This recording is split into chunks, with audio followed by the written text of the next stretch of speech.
Nabi mengajarkan bagaimana supaya meludah, tapi baca dulu a'udzubillahi minasyaitonirrajim. Dilawan, iya kan? Dilawan seperti itu kan, meludah ke kiri, tapi bukan meludah beneran itu ya. Ntar kasurnya istrinya disakti lagi. Apalagi ada istrinya gitu. Luar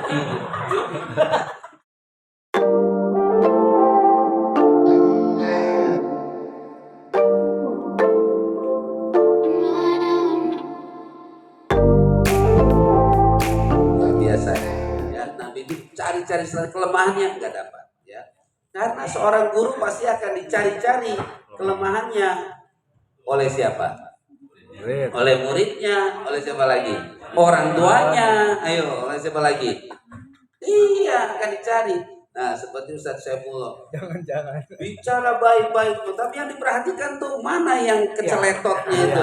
Ketemu yang keceletotnya itu. Apa inzilakul kalam? Ustaz Saifullah bilang jangan-jangan. Nah, itu yang ditembak jangan-jangannya itu. Ketika berhadapan dengan wali santri. Ustaz Mansur juga udah begitu sabarnya.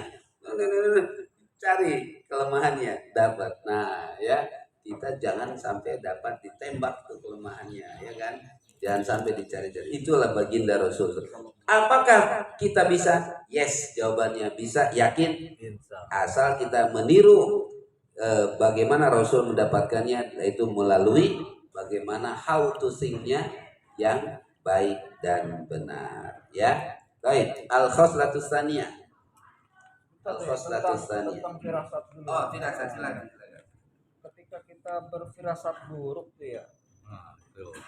Sering tuh. Kira-kira bertentangan dengan tadi dzannu billah anna ida ahsanna dzannana billah. Kita suruh husnudzon ke billah. Iya. Dengan firasat buruk kita lawan dengan itu kira-kira. Ya. Bagaimana ketika kita mempunyai firasat yang buruk gitu kan? Lalu kita lawan dengan al-husnu wa husnuzon pada Allah SWT. Itulah yang harus kita lawan gitu. Bawahnya kita dapat mimpi buruk, ya kan? Mimpi buruk gitu kan. Contohnya apa mimpi buruk itu? Ketemu Ustaz Hamdi. Wih, dikejar-kejar gitu kan? Digigit ular. Pokoknya menakutkan dan sebagainya. Maka ajarkan bagaimana supaya meludah, tapi baca dulu a'udzubillahi minasyaitonirrajim. Dilawan, iya kan? Dilawan seperti itu kan, meludah ke kiri, tapi bukan meludah beneran itu ya. Ntar kasurnya istrinya disakti lagi. Apalagi ada istrinya gitu. Gangguan setan ya. Ya, itu kan untuk melawan Ustaz Subran, melawan dengan sikap optimis, ya, dengan melawan dengan berpikir yang positif, ya kan? Karena kita selalu dihinggapi wahm tadi kan, wahm, penyakit syak, ya kan? Wahm yang tadi itu yang antum bilang tadi, bukan wahm yang tadi ya. Wahm syak, maka harus dibarengi dengan suatu tindakan keyakinan kita bertawakal kepada Allah Subhanahu wa taala. Ya. Kalau misalkan seperti mimpi, tapi banyak yang bilang tuh apa rap gitu. Nah, saya kan ya kadang-kadang gitu kan, ketika dia datang sudah mau melawan kita langsung baca ayat kursi gitu kan.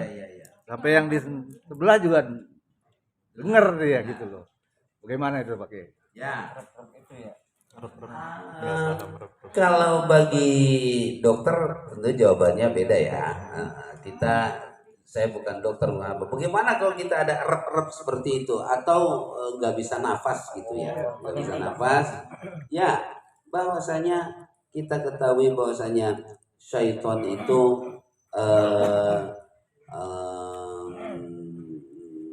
Allahumma innaka sallata alaina aduwan basiran yarana bi uyunina narahu bi uyunina wala narahum. Mereka bisa melihat kita, kita tidak bisa melihat mereka. Lalu itu mungkin karena apa? Karena mereka masuk min majrad dam. Dia masuk di pembuluh, ya kan, pembuluh darah kita, ya, sehingga yang terjadi adalah kita mengalami kesulitan bernafas, kesulitan untuk bicara, seperti itu. Nah, walaupun sebenarnya dalam hati kita ingin mengucapkan Allahu Akbar gitu kan, atau ingin ayat kursi tapi gitu kan. Nah, ya karena itu berarti sebelumnya harus kita persiapan. Apa persiapannya? Wudu, ya kan?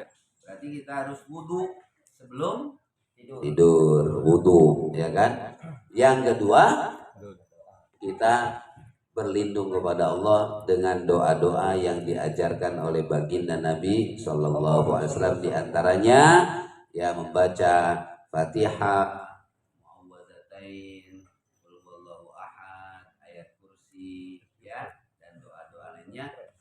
insya Allah yang akan menghentikan tadi ya. Barangkali tadi kita terlelap tidur, langsung tidur gitu kan. Seperti itulah jadinya. Tapi kalau kita persiapan wudhu dulu, lalu kita bermohon, lalu kita menghadap ke kiblat dan ya, itulah cara-cara yang diajarkan bagi Nabi, insya Allah terhindar dari hal tersebut. Kalaupun harus meningkatkan iman kita kepada Allah Subhanahu wa taala. Wallahu a'lam.